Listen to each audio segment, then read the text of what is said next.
रात का वक्त था। लाइब्रेरी की पीली लाइट में दो दोस्त एक ऐसी फाइल देख रहे थे जो आम नहीं थी। फाइल के ऊपर लाल स्याही से लिखा था, मौन जंगल, नो रिटर्न जोन। अजीब है, इस जंगल में जाने वालों की लिस्ट है, लेकिन किसी के आगे वापसी की तारीख नहीं लिखी। हर नाम के आगे सिर्फ एक ही बात लिखी है, entered for research, never came back. ये कोई कहानी नहीं थी, ये उन लोगों की लिस्ट थी जो कभी लौटे ही नहीं। दोनों ने भूत प्रेत, आत्माओं और शापित जगहों पर सालों पढ़ाई की थी। उन्हें डर कहानियों से नहीं लगता था, लेकिन ये फाइल कुछ अलग थी। गांव का नाम था धारपुर और उसके पीछे फैला था वो जंगल जिसे रात में देखना तक पाप माना जाता था। उसी पल दोनों ने फैसला कर लिया, वो उस जंगल में जाएंगे ये जानने के लिए कि वहां जाने वाले लोग कभी वापस क्यों नहीं आते। बेटा, जंगल में दिन ढलने के बाद मत जाना, वो जगह रास्ता भूल जाती है। जगह रास्ता कैसे भूल सकती है बाबा? क्योंकि वहां रास्ते जिंदा हैं। शाम 6:47। दोनों जंगल के अंदर थे। मोबाइल नेटवर्क एक साथ गायब हो गया। हवा बंद थी, फिर भी पत्ते हिल रहे थे। कबीर, क्या हमने ये सूखा पेड़ पहले नहीं देखा? कबीर ने चारों तरफ देखा। उसका गला सूख गया। वही पेड़, वही जड़ें, वही पत्थर, ये कैसे हो सकता है? कंपास देख। सुई घूम रही थी पागलों की तरह।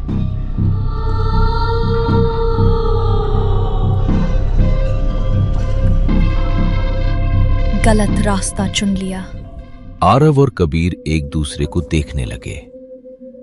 पहली बार दोनों के हाथ कांप रहे थे। कबीर, हमें यहां नहीं आना चाहिए था। हवा अचानक ठंडी हो गई और जंगल का अंधेरा और गहरा।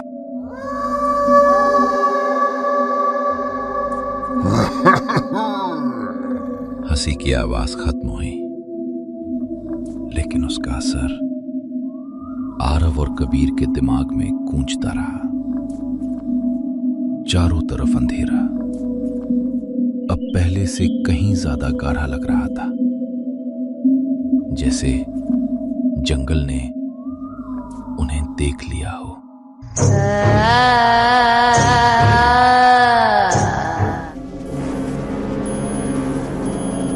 आरव, मुझे घर जाना है। उसकी आवाज टूट रही थी, आंखों में आंसू थे। शांत रह, बस बाहर निकलते हैं। वे फिर चल पड़े, लेकिन हर कदम के साथ जंगल अजीब होता जा रहा था। पेड़ अब सिर्फ पेड़ नहीं लग रहे थे, उनकी परछाइयां आदमी जैसी दिखने लगी। कभी लगता कोई पीछे चल रहा है, लेकिन मुड़ने पर कुछ नहीं। बस अब नहीं। वो जमीन पर बैठ गया, अपने घुटनों को पकड़कर रोने लगा। हम मर जाएंगे आरव, हम कभी बाहर नहीं निकल पाएंगे। आरव का दिल तेज धड़क रहा था। उसने चारों तरफ देखा और तब उसे समझ आया, वे फिर उसी जगह खड़े थे। सूखा पेड़, टूटा पत्थर, बदबू। ये हो ही नहीं सकता। उसने दिशा बदली, कबीर को खींचते हुए भागा। भागते रहे, सांस फूल गई, पैर दर्द करने लगे। और फिर वही जगह। रास्ता ही नहीं है, ये जंगल हमें जाने नहीं देगा। भागो, थक जाओगे, यहीं रह जाओ। आरव ने कान बंद कर लिए।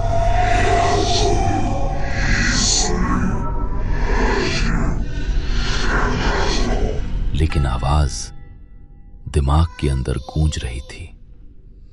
आरव, क्या तुम्हें भी कोई नाम लेकर बुला रहा है? आरव का चेहरा सफेद पड़ गया। आरव, इधर आओ। आवाज उसकी मां जैसी थी। घड़ी देखी, 3:13 AM। जंगल अचानक पूरी तरह शांत हो गया। इतना शांत कि डर और गहरा हो गया। तभी आरव ने महसूस किया कबीर का हाथ अब ठंडा था। आरव पलटता है। कबीर खड़ा था, लेकिन उसकी आंखें पूरी काली। तुम बहुत दूर आ गए हो। आरव पीछे हटा। उसके मुंह से आवाज तक नहीं निकली। अब बारी तुम्हारी है। कबीर की आंखों का कालीपन अब पूरी आंख को निगल चुका था। आरव पीछे हटता गया। उसके पैर लड़खड़ा रहे थे। कबीर, ये मजाक बंद कर। लेकिन कबीर के होठ अजीब तरह से मुड़ गए। वो मुस्कुरा रहा था, ऐसी मुस्कान जो इंसान की नहीं होती। मजाक? तुम यहां मजाक के लिए नहीं आए थे। आरव की सांस रुक गई। कबीर धीरे धीरे आरव की तरफ बढ़ा। हर कदम पर पेड़ों की जड़ें हिलने लगी। रुक जा कबीर, प्लीज। उसकी गर्दन इंसानी हद से ज्यादा घूम गई। कबीर अब सो रहा है, हम जाग चुके हैं। उसे छोड़ दो, मुझे ले लो। जंगल में एक साथ हंसी गूंज उठी। अचानक कबीर की परछाई जमीन पर अलग तरह से हिलने लगी, जैसे उसके नीचे कुछ और खड़ा हो। परछाई में कई चेहरे थे। आरव, भाग। आरव! आरव अब अकेला था। पूरे जंगल में सिर्फ उसकी सांसों की आवाज थी। एक चला गया, अब दूसरा। अगर मैं नहीं निकला। किसी ने धीरे से फूंक मारी। कैमरा स्क्रीन पर कबीर दिखता है। स्क्रीन पर समय चमका 3:13 AM। आरव दौड़ता रहा, बिना दिशा देखे। और फिर वही सूखा पेड़, वही पत्थर। नहीं, नहीं, नहीं! सैकड़ों नाम, और सबसे नीचे कबीर। आवाजें अब दिखने लगी, चेहरे उभरने लगे।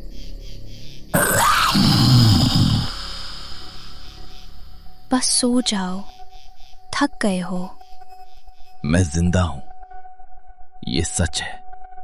लेकिन उसकी परछाई गायब थी।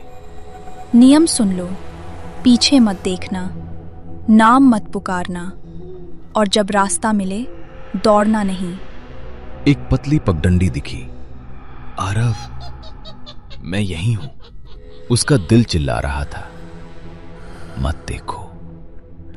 आरव की चीख जंगल में कहीं खो गई। कैमरा जमीन पर पड़ा था। उसकी लाल लाइट अब भी जल रही थी। आरव दौड़ता रहा, बिना दिशा देखे, बिना रुके। पैरों में छाले पड़ चुके थे। सांस गले में अटक रही थी। जब उसने सिर उठाया तो दिल बैठ गया। वही सूखा पेड़, वही टूटी जमीन, वही पत्थर, वो फिर उसी जगह था। आरव झटके से उठा और बिना पीछे देखे वो रास्ते में दौड़ने लगा।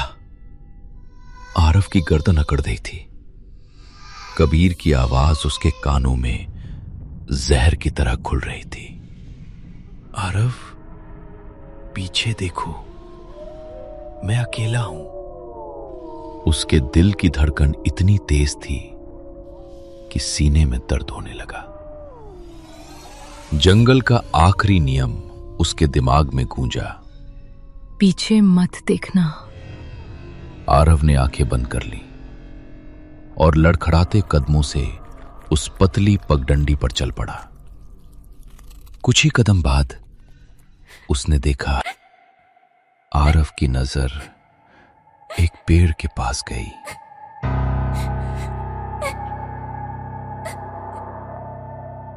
वहां एक औरत बैठी थी।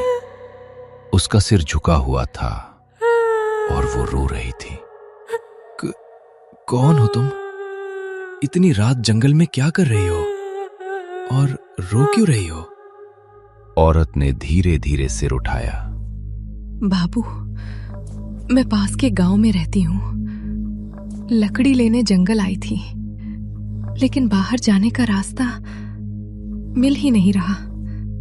क्या तुम मुझे रास्ता दिखा दोगे? आरव का दिल जोर से धड़कने लगा। उसने एक कदम आगे बढ़ाया और तभी उसे एहसास हुआ वहां कोई औरत नहीं थी। वो जंगल की भूतनी थी। रास्ता? जंगल से कोई बाहर नहीं जाता।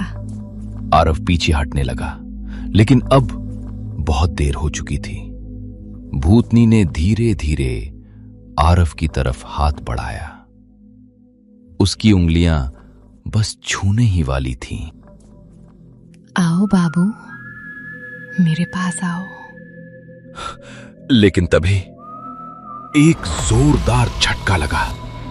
भूतनी पीछे की तरफ उछाल दी गई,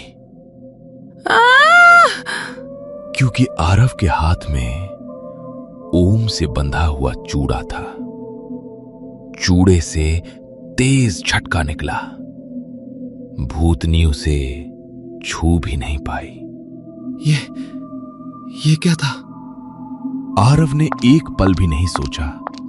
वो बस भाग पड़ा। ये सब क्या हो रहा है? उसके दिमाग में कुछ भी साफ नहीं था। बस एक बात तय थी, जंगल अब और खतरनाक हो चुका था। आगे हल्की पीली रोशनी थी और उसके पीछे घरों की आकृतियां। मैं निकल गया, मैं बच गया। वो भागने लगा। जैसे जैसे पास पहुंचा, रोशनी तेज होती गई। अचानक पैर रुक जाते हैं, लेकिन तभी उसके पैर कीचड़ में धंस गए। वो कीचड़ नहीं था, काले हाथ। इतनी जल्दी नहीं। गांव की रोशनी पलक झपकते ही गायब हो गई। आरव चीखा। उसके चारों तरफ दृश्य बदलने लगे।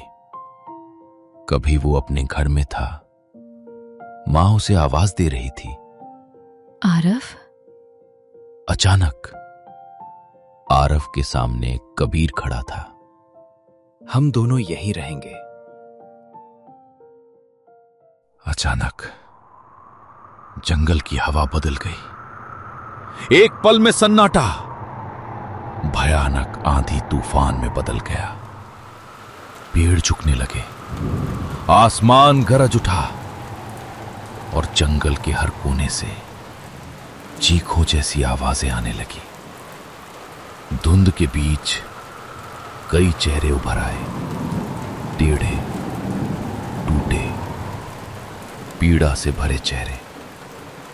ये जंगल की वो आत्माएं थीं जो बरसों से यहीं फंसी हुई थीं। नहीं, रुको, यहीं रहो।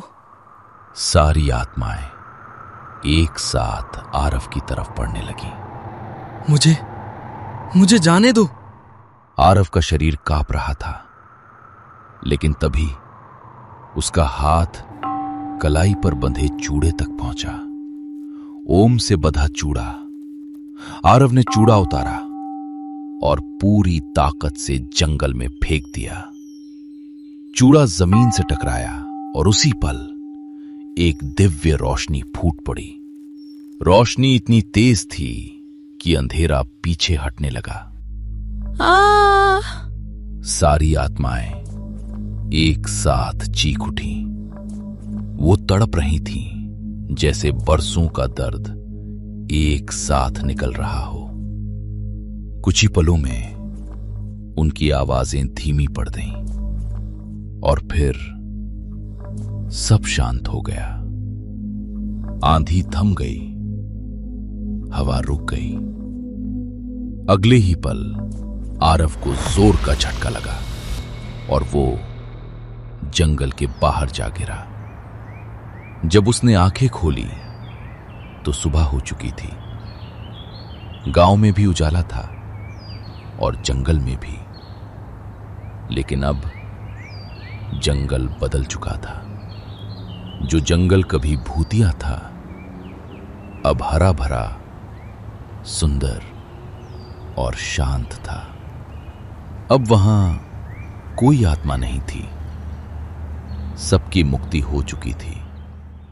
कुछ समय बाद आरव शहर चला गया। जिस किताब को वो अधूरा छोड़ आया था, उसे उसने पूरा कर दिया।